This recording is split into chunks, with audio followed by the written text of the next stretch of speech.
सन 2024-25 वर्षासाठी देण्यात येणारा रत्नागिरी जिल्ह्यातील आदर्श शाळा पुरस्कार जिल्हा परिषदेचे प्राथमिक विभागाचे शिक्षणाधिकारी BM कासार यांनी जाहीर केलाय।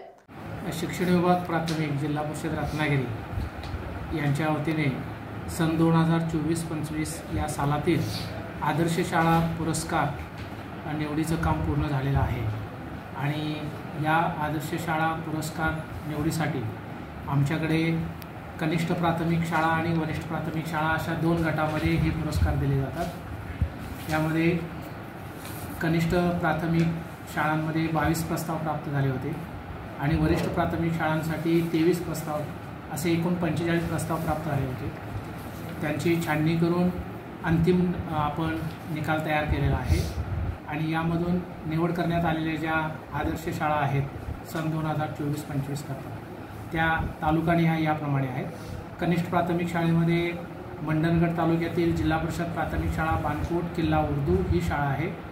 दापोलीमधून जिल्हा परिषद प्राथमिक मराठी शाळा शिवाजीनगर भंजाळी, खेडमधून जिल्हा परिषद प्राथमिक शाळा आंबवली, चिपळूणमध्ये जिल्हा परिषद प्राथमिक शाळा कुशिवडे शिगवणवाडी नंबर 2, गुहागर जिल्हा परिषद प्राथमिक शाळा पाचेरी साडा नंबर 3, संगमेश्वर जिल्हा परिषद प्राथमिक शाळा माभळे घडशीवाडी, रत्नागिरी तालुक्यामधून जिल्हा परिषद प्राथमिक शाळा शिवार आंबेरे नंबर 2, लांजा तालुक्यातील जिल्हा परिषद प्राथमिक शाळा चाफेट नेमन आणि राजापूरमधून जिल्हा परिषद प्राथमिक शाळा मोसम नंबर 2 या कनिष्ठ प्राथमिक शाळा आहेत।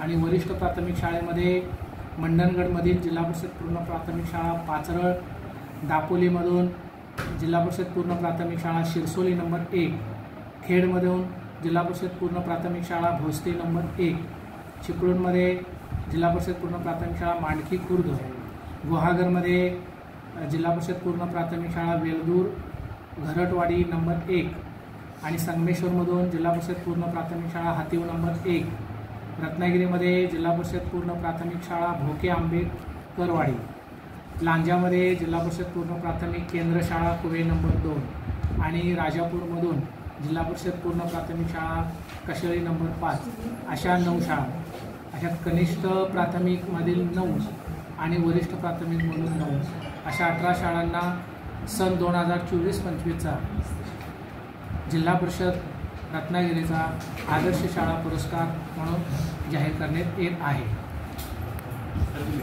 आदर्श शाळा पुरस्काराची घोषणा करण्यासाठी खास पत्रकार परिषदेचे आयोजन करण्यात आलं होतं। यावेळी पत्रकारांनी शिक्षणाधिकारी BM कासार यांच्यावर प्रश्नांचा भडीमार केलाय। त्या गावातील ग्रामस्थ असतील, सरपंच असतील, पोलीस पाटील यांना कधी विश्वासावर घेतला का आपण? ते खरोखरच हे मास्तर काय शाळा हे काम करते की नाही करते का? तुम्ही टेबलारपासून ठरवता सगळं की काय करतं? ग्रामस्थांना कधी विश्वास घेतला का आपण बाबतीत आणि का घेत नाही? त्यामागचं कारण काय?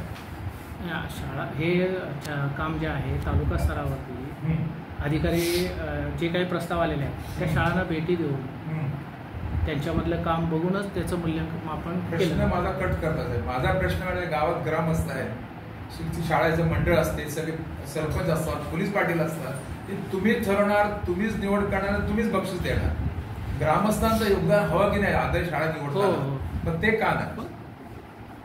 आता ग्रामस्थांचं यामध्ये बघा की जे शाळा सुधार म्हणतो आपण, हे शैक्षणिक उठावचा जो मुद्दा आहे, उठाव काय पैसे जमा करून शाळा सुधारण्यासाठी ग्रामस्थांचा आणि पालकांचा सहभाग घेतल्याशिवाय तो उठाव होणार नाही। साहेब, आता ह्या ज्या आदर्श शाळा तुम्ही निवडलेल्या आहेत त्या शाळांमधले शिक्षक मुख्यालय किंवा ज्या ठिकाणीचे गाव आहे त्या गावातच राहतात का की अन्य कुठे राहतात?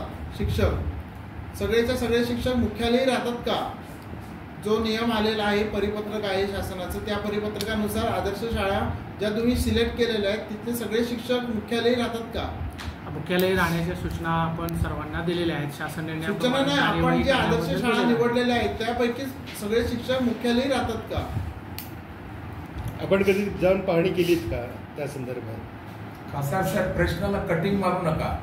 खरोखर शिक्षक आदर्श पुरस्कार देताना त्या निकषमध्ये बस शिक्षक तिकडे मास्टर असतात त्या गावामध्ये की फक्त सरपंचाला दाखला घेऊन हो या गावात असतात आणि येतात रत्नागिरीला? तुम्ही सांगा ना, कधीतरी यायलाच पाहिजे सगळं बाहेर हे लक्षात ठेवा। नुसतं पुरस्कार दिला म्हणजे फार मोठं कौतुक झालं नाही।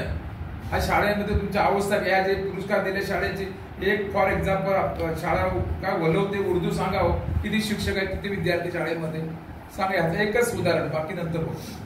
हे सांगा जिल्हा परिषद वलवते उर्दू याचा हातात ते याचं किती बांधकोट, किती मुलांची शाळा आहे, शिक्षक किती आहेत आणि काय याची अवस्था आहे सांगा. नाही आदर्श शाळा आहे ना, म्हणजे समजायला पाहिजे कसला आदर्शची व्याख्या काय आहे सांगा. याचं उत्तर द्या मला. किती शिक्षक आहेत, त्या शाळेत किती विद्यार्थी आहेत, काय आदर्श, आदर्श काय तो प्रस्ताव बघा नाही सर. तुम्ही प्रेस घेता आता, लक्षात ठेवा. तुम्ही प्रेस कॉन्फरन्सला सामोरं जाताय म्हटल्यानंतर ते एखादी शाळा आदर्श आहे आमच्या समोर, आम्हाला वाटतं ते आदर्श आहे, तुम्हाला वाटते आदर्श आहे, मान्य. मग त्या शाळेत शिक्षक किती आहे, ते विद्यार्थी किती आहे, हे साहेब तुम्हाला माहिती देतो असायला पाहिजे. तुम्ही आदर्श शाळेचा तक्ता घेऊन प्रेसला माहिती देताय, सरकारी प्रेस घेताय. या एकच मी विचारलं, अजून 10 विचारणार आहे तुम्हाला, सगळ्यांचे विचारणार आहे. या एकच विचारला, प्राथमिक शाळा वलवते उर्दू शाळेत शिक्षक किती आणि विद्यार्थी किती, काय आदर्श तक्ता तुमचा सांगा ना. हे सगळ्यांचे कानं माहिती, सगळ्या शाळेचे शिक्षक आणि विद्यार्थी आम्हाला हवे. कारण तुम्ही प्रेस घेताय, प्रेस आदर्श शाळेची माहिती असायला. महाराष्ट्रातील तसेच कोकणातील महत्त्वाच्या बातम्या पाहण्यासाठी कोकण 24 तास न्यूज चॅनलला यूट्यूबवर सबस्क्राईब करा आणि बेल आयकॉन प्रेस करा.